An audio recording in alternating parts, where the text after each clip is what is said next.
I was doing counterterrorism, and at some point I had gotten in water that was dirty, and there's something called schistomiasis, and I'm saying that wrong, and people are going to be like, "You saying it wrong?" Blah. I lived it. All right, like I don't care if I can't say it.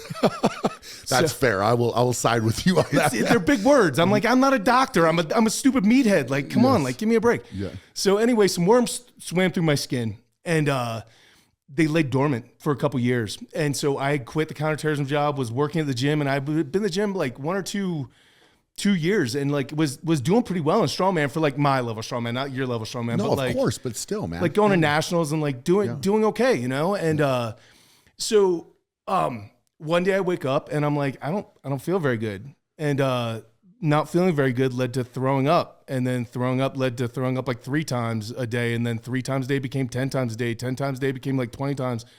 And eventually got to the point where like I was throwing up like 30 to 50 times a day, and I stopped eating food because I couldn't, I was sick I just felt nauseous all the time, and I couldn't tell when it was going to happen. Yeah. So I remember being at Walmart buying dog food for my big stupid dogs. Yeah. And I remember a dude asked me if I needed help, and I looked at him and I just went, blah, and just puked on the floor. And I was like, this is so embarrassing. Like I can't control my body. Right. And I felt like I was betrayed because my whole life had been about training my body through like martial arts and lifting and now strongman and doing all these things. Yeah. Anyway, man, in about a month and a half, I went from 273 down to 205 and kept going to doctors. Everywhere I was going to doctors. Sure. And no one had a clue, right? Because this parasite, they didn't know it was a parasite yet. They just knew, literally doctors were telling me, they're like, you are the healthiest dying person we know. Like you are on your way. Like you get your affairs in order because you are going, but we don't know why you're throwing up, right? So, and schistomiasis is the second deadliest parasite in the world behind malaria. So it kills 240,000 people a year in Africa alone. So it's like a massive, massive thing. Like it makes COVID look stupid. Like, you know what I mean? And, but no one knew, right? So I'm literally just going along, and because I couldn't recover, because I couldn't eat, I couldn't hold on to food, like I ended up tearing my rotator cuff, and it was the first time, but prior to this, man, I was the strongest I've ever been. I was benching over 500 pounds. I was like, I am making a run. I'm going to be able to make a run at like 230 pounds, 230 pounds. And so I tore my rotator cuff, got that fixed.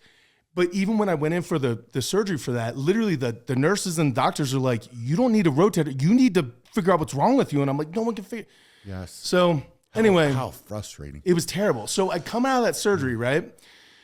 I'm rehabbing the shoulder, and you've had shoulder surgery. Shoulder surgery is no fun. And so I come out of it all, and it ends up getting an infection.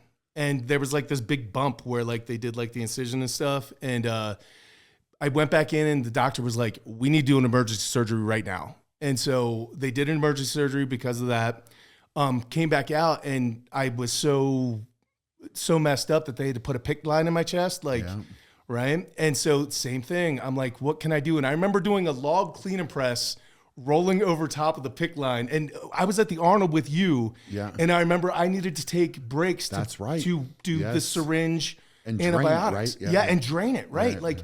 And like flush it out and do all this gross stuff. And I remember being at the Arnold doing that like with you. Now that I think about it, like I was there with you for that. But literally it was the next year.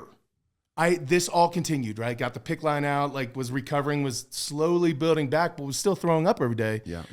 Came back, and it was the next year's Arnold, and I ran into Mark Bell. We were going around, and I'm friends with Mark, and literally Mark is like, I've been thinking, and this is when Mark dropped all that weight. Mm-hmm. Remember when Mark went from like Big Mark to like, he originally got like, and I remember seeing him, I'm like, Mark, you look great. He's like, dude, you look like hell. He's like, what is, and what's going on? So he put me in contact with a doctor named Gabriel Lyon. And she's kind of famous on Instagram now, but she deals with nothing, but she's like married to a SEAL and like deals with nothing but like SEALs, Delta, like special operations, stuff like that. People who have been overseas and get these things, she's like, literally, she now talks about all the time. She's like, every single person that she has worked with that has been over in like places, comes back and has some sort of parasite. And so in order to get tested for this, they need to put a probe up your butt. Wonderful. Right. And the funny thing is that like, I have this whole video on my YouTube. I'm not going to get into it, but like, it's hilarious, the whole story. Right. because I did not know that was going to happen. Right. You weren't prepared. I was not mentally prepared. Right. How do you get prepared? I don't for that? know. I don't know. Yeah. But like literally the guy he's like, okay, bend over the table and stuff. And he starts doing the probe thing. And I'm like, are we done? Like, this is taking a while. You know? And he's like, yeah, you wouldn't believe this is 10 inches long. And I literally ripped around because you're thinking the same thing I was thinking. Yes, yeah. Not good. Like, not I'm good. Like, 10 inches, right? So anyway, they found out that I had this Parasite. And then it was literally like 2 little like 30-cent pills that cured me, right? Just how long? Probably 3 or 4 years. That you dealt with that. Yeah. And man, talk about getting dark. I mean, you've had the flu. Yeah. Like, people have the flu for 3 days and they want to kill themselves. Like, bro, 3 to 4 years. Constant. Like, constant. You never get away from it. Never got away from it. Yeah. And it was literally the darkest time of my life. Yes. Like, by far, right? But if it weren't for running into Mark Bell at the Arnold, I'd be dead. Yeah. So, I mean, here we are on the other side of it, right? And I've never... So how long has it been since that, like, That's now? A good question.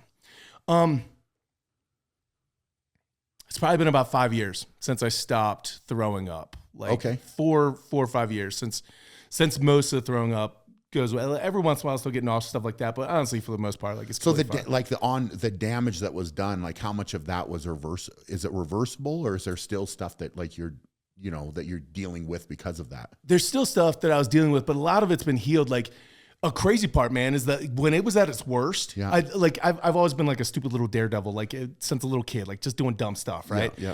And when I was real sick, I actually got afraid of heights. I've never been afraid of heights in my life. And like, I would get on top of a ladder and like feel scared. Yeah. And I'm like, bro, I've jumped off of like a lot. Yeah. Just done stupid things, you know? Of course. And like became claustrophobic. And I've never been claustrophobic. And because I've had a brain tumor since in my 20s. And so I've always had to get regular MRIs, right? Okay. And but it's going in that tube is now. Well, it was, right? Okay, but so like since it's got healed, like now I'm not afraid of heights anymore. Now, very interesting. Why? I wonder why that is. I don't know, but they literally, like, sometimes parasites, if they get, and I don't know anything. Like I said, I'm not a doctor. If Dr. Lyon was here, she'd be like, "You're an idiot. Stop talking." Yeah, just listen. Just stop. Just stop. Right? But like, but apparently, like, it can mess with your brain pretty hardcore, and like. Man, that's one of the reasons why I got involved in mental health is because I was like, prior to that, like, I come from like a blue collar family, like we have similar backgrounds, right? And like, men don't talk about their feelings, men don't talk about mental health, like any of those things, you know. And but when I was in those places, and it got pretty dark for me, you know what I mean? And like. I was fighting that fight alone because no one could relate. Yeah. You know? If you enjoyed that clip, you can watch the full episode right here. And to watch another clip, click right here.